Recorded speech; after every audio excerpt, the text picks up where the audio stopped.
Bismillahirrahmanirrahim. Assalamualaikum warahmatullahi wabarakatuh.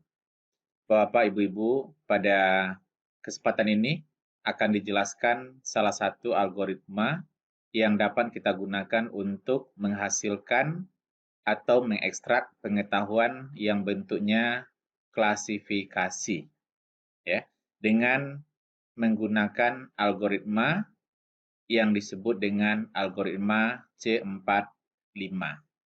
Bagaimana cara kerja daripada C45? Kita akan jelaskan berikut ini. Salah satu algoritma induksi pohon keputusan yaitu ID3. Ya. Algoritma C45 merupakan pengembangan daripada ID3. Pengetahuan yang akan dihasilkan ya, dalam bentuk klasifikasi dengan menggunakan algoritma C45 adalah dalam bentuk pohon keputusan atau disebut juga dengan decision tree. Bagaimana tahapan-tahapan di dalam algoritma C45 dalam membuat pohon keputusan? Tahapannya pertama adalah pilih atribut sebagai akar. Kita tahu dalam pohon ada akar, ada cabang, ada ranting. Oleh karenanya, yang pertama yang kita tentukan itu adalah atribut sebagai akar. Jadi dari atribut-atribut yang kita pakai, mana nanti atribut yang akan kita jadikan sebagai akar. Bagaimana cara menentukan sebuah atribut dijadikan sebagai akar?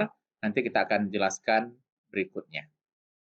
Kemudian buat cabang untuk tiap-tiap nilai. Bagi kasus dalam cabang, ulangi proses untuk setiap cabang sampai semua kasus pada cabang memiliki kelas yang sama. Jadi yang pertama adalah menentukan atribut sebagai akar. Untuk memilih atribut sebagai akar, didasarkan pada nilai gen tertinggi. Nanti kita akan ada menghitung dua buah nilai, yaitu nilai entropi dan nilai gen. Atribut yang punya nilai gen yang paling tinggi, maka akan menempati posisi sebagai akar. Dan nilai yang pertama kita hitung adalah nilai entropi. Setelah dapat nilai entropi, baru nanti akan kita hitung nilai gen. Dan setelah dapat nilai gen, kita bandingkan atribut mana yang punya nilai gen yang paling tinggi. Atribut yang punya gen paling tinggi dinyatakan sebagai akar. Bagaimana menghitung nilai entropi? Ini adalah rumus untuk menentukan nilai entropi, di mana entropi S sama dengan sigma min PI kali log 2 PI.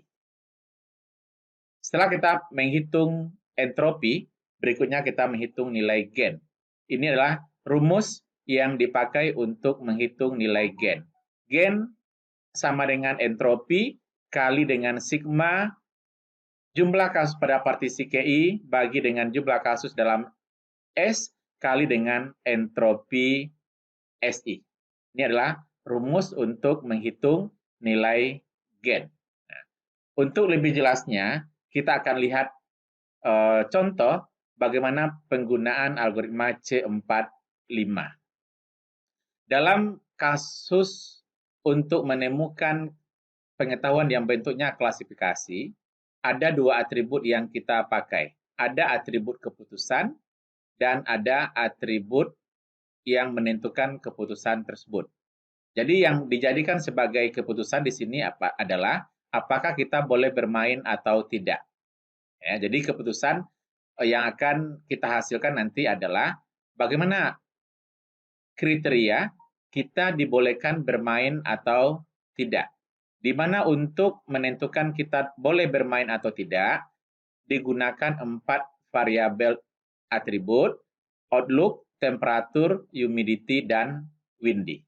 Jadi, keputusannya adalah untuk menentukan apakah kita boleh bermain atau tidak. Di mana nilai daripada play di sini ada no dan yes. Langkah pertama yang kita hitung adalah kita menghitung jumlah kasus. Kasus kita di sini ada 14. Kemudian yang kedua, hitung jumlah keputusan yang nilainya sama dengan yes. Yang sama dengan yes, 1, 2, 3, 4, 5, 6, 7, 8, 9, 10. Jadi dari 14 nilai, yang punya nilai yes itu adalah 10, dan yang no itu adalah 4. Jadi hitung jumlah kasus ada 14, jumlah keputusan yes tadi ada 10, jumlah keputusan no adalah 4. Kemudian nanti hitung nilai entropi, dan setelah itu hitung nilai gennya. Jadi kalau kita buat dalam bentuk tabel, outlook total kita tadi ada 14, tidak ada 4, ianya ada 10. Kemudian untuk outlook, ini ada 3 nilai, ya nanti bisa dilihat di tabel. Untuk yang cloudy, ya, untuk yang cloudy itu ada 4. 1, 2, 3, 4. Dari 4 nilai cloudy, yang yes-nya 1, 2, 3, 4. Jadi untuk cloudy, keputusannya semuanya adalah yes, dan 0 untuk tidak. Sementara untuk Rainy, berdasarkan tabel yang ada, dia ada 5 kasus, 1 tidak, 4 iya. Kemudian untuk Sunny, ada 5 kasus, 3 no, dan 2 iya. Begitu juga untuk temperatur, humidity, dan windy. Jadi nilai-nilai ini yang pertama kita tentukan. Sedangkan yang 2 nilai ini adalah dihitung atau didapatkan daripada hasil proses. Setelah kita buat tabel dengan nilai-nilai berdasarkan tabel yang sebelumnya, baru kita hitung nilai entropi. Pertama kita akan hitung nilai entropi total. Bagaimana menghitung nilai entropi total? Entropi total sama dengan, ya, masukkan rumus entropi. Rumus entropi tadi adalah min PI kali log 2 PI. Sehingga nilainya adalah min 4/14. Min 4/14, ya. Min 4/14 kali dengan log 2 4/14 tambah min 10/14 kali dengan log 2 10/14. Jadi ini min 4/14 kali log 2 4/14 tambah min 10/14 kali dengan log 2 10/14. Ini berdasarkan nilai di sini. Dan kalau nanti dihitung, nilainya adalah 0,8631205996. Inilah untuk entropi total. Kemudian untuk entropi outlook, ya. Untuk entropi outlook, tadi ada 3 nilai, cloudy, rainy, dan sunny. Untuk cloudy, dia ada 4 kasus. Tidak 0, ianya 4. Berarti min 0/4 kali dengan log 2 0/4 tambah min 4/4 kali dengan log 2 4/4. Nah, dapatnya 0. Nanti dihitung. Kemudian untuk rainy berarti min 1/5 kali dengan log 2 1/5 tambah min 4/5 kali dengan log 2 4/5. Nanti dapatnya 0,72. Dan untuk sunny, min 3/5 kali dengan log 2 3/5 tambah dengan min 2/5 kali dengan log 2 2/5. Dapatnya 0,97. Dengan cara yang sama, bisa menghitung nilai entropi untuk temperatur dengan nilai cool, hot, dan mild. Begitu juga sampai dengan menghitung entropi untuk atribut windy dengan nilai false dan true. Jadi nilai entropi ini dihitung sesuai atau menggunakan rumus entropi yang diberikan sebelumnya. Sekarang kita mau menghitung gain total outlook, ya. Gain total outlook. Bagaimana menghitung gain total outlook? Ya. Gain total outlook sama dengan entropi total, ya, gunakan rumus yang ada, kurang dengan, ya, outlook per total kali dengan entropi outlook. Sehingga nilainya adalah entropi total 0,86, ya, 0,86 kali kurang 4/14 untuk outlook. 4/14. Jadi outlook tadi ada 3 nilai. Nilainya tadi adalah cloudy, rainy, dan sunny.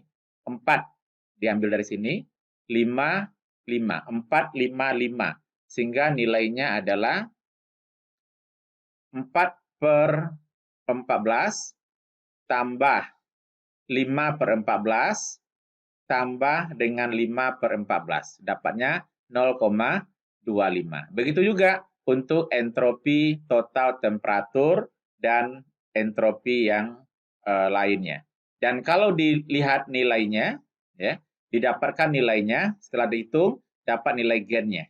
Kemudian lihat mana atribut yang punya nilai gen yang paling tinggi. Terdapat di sini nilai gen yang paling tinggi itu dimiliki oleh atribut humidity. Oleh karenanya, humidity menempati posisi akar, ya, menempati posisi akar. Di mana humidity mempunyai dua buah nilai, yaitu nilai high dan nilai normal. Kalau dia normal, play-nya sama dengan yes. Sementara kalau yang humidity-nya high, ada 4 untuk no dan 3 untuk yes. Jadi, pohon keputusan kita menjadi seperti ini. Humidity menjadi akar. Kalau humidity sama dengan normal, play-nya sama dengan yes. Sementara kalau humidity-nya sama dengan high, dia masih ada yes dan ada no. Sehingga nilai ini masih meragukan. Karena nilai ini masih meragukan, maka pohon yang di sebelah kiri ini perlu kita lanjutkan pemrosesannya. Ya, lanjutkan pemrosesannya. Tapi dalam hal ini nilai data kita akan berkurang. Untuk yang normal, itu tidak akan lagi dipakai pada iterasi yang kedua. Jadi nilai data yang nilainya normal, humidity-nya sama dengan normal, itu tidak akan dipakai lagi untuk proses berikutnya. Jadi nanti data ke-5 itu tidak dipakai, data ke-6, data ke-7, data ke-9, 10, 11, 13 tidak dipakai. Oleh karenanya akan ada 7 data yang akan hilang untuk pada iterasi yang kedua. Sehingga data pada iterasi kedua tinggal sebanyak 7 data. Seperti pada tabel kita berikut ini. Ya, seperti pada tabel berikut. Pada tabel berikut. Setelah kita dapat nilainya ini, ya, jadi nanti jumlah kasus kita pada iterasi kedua itu tinggal 7. Tidak ada 4, ya ada 3. Kemudian nanti hitung nilai entropi untuk masing-masing atribut. Outlook untuk cloudy, rainy, dan sunny. Temperatur cool, hot, dan mild. Kemudian windy untuk false dan true. Hitung nilai entropinya. Setelah dihitung nilai entropinya, hitung pula nilai gen dengan cara yang sama. Ya, dan kita dapatkan bahwa yang punya nilai gen tertinggi pada iterasi kedua itu adalah atribut outlook. Nah, oleh karenanya, outlook akan menempati posisi yang di sebelah kiri tadi. Nah, outlook di sini ada 3 nilai, cloudy, rainy, dan sunny. Cloudy, rainy, dan sunny. Kalau cloudy, semuanya yes. Kalau sunny, semuanya no. Yang masih meragukan, itu adalah untuk nilai rain. Ya, untuk nilai rain. Sehingga pohon keputusan kita pada iterasi kedua, dia menjadi seperti ini. Berarti di sini, untuk cloudy, semuanya yes. Berarti nanti data yang kita pakai berikutnya tidak ada lagi yang outlook sama dengan cloudy, dan juga tidak ada outlook untuk yang nilainya sunny. Sehingga dari 7 nilai sekarang kita tinggal 2 data seperti yang ada pada tabel kita berikut. Ya. Tinggal 2 data. Ya. Tinggal 2 data, satu untuk tidak dan satu untuk yes. Kemudian kita hitung pula nilai entropi dan nilai gennya. Ternyata yang punya gen yang paling tinggi pada iterasi ketiga ini itu adalah windy. Oleh karenanya windy akan masuk pada bagian rainy. Di mana windy tersebut ada 2 nilai, false dan true. Kalau dia false, yes. Dan kalau dia true, no. Nah, sehingga ini adalah pohon keputusan sebagai hasil daripada algoritma C45. Ya, prosesnya berhenti sampai di sini karena datanya tidak ada lagi yang bisa kita lakukan untuk pemrosesan berikutnya. Dia adalah pohon keputusan yang terbentuk dengan menggunakan algoritma C45. Kemudian dari pohon keputusan ini, pengetahuan apa yang kita dapat? Pengetahuan yang pertama adalah, if humidity sama dengan normal, then play sama dengan yes. Itu adalah rule yang pertama, atau pengetahuan yang pertama. Jadi jika humidity-nya sama dengan yes, jika humidity-nya sama dengan normal, maka boleh bermain. Kemudian if humidity sama dengan high, and outlook sama dengan sunny, then play sama dengan no. Ini adalah yang kedua. Dan yang ketiga adalah if humidity sama dengan high, and outlook sama dengan cloudy, then play sama dengan yes. Sudah 3 pengetahuan. Yang keempat, if humidity sama dengan high, outlook sama dengan rainy, and windy sama dengan true, then play sama dengan no. 4. Yang kelima, if humidity sama dengan high, and outlook sama dengan rainy, and windy sama dengan false, then play sama dengan yes. Demikian cara kerja daripada algoritma C45. Jadi kalau kita simpulkan, algoritma C45 adalah satu algoritma dalam data mining yang digunakan untuk menghasilkan pengetahuan yang bentuknya klasifikasi. Hasil daripada algoritma C45 ini adalah dalam bentuk pohon keputusan. Dalam menentukan pohon keputusan, yang pertama kita tentukan itu adalah atribut yang dijadikan sebagai akar. Untuk menentukan atribut sebagai akar, berdasarkan daripada nilai entropi. Dan sebelum kita menghitung berdasarkan nilai gen, dan sebelum kita menentukan nilai gen, pertama kita menentukan nilai entropinya. Ya, proses akan terus dilakukan sampai dengan tidak ada lagi data yang bisa kita proses. Dan kalau datanya semuanya sudah selesai, maka prosesnya berakhir. Hasil akhirnya adalah dalam bentuk pohon keputusan, kemudian pohon keputusan yang terbentuk, kita terjemahkan ke dalam bentuk rule atau knowledge dengan bentuk if then. Sekian penjelasan mengenai algoritma C45.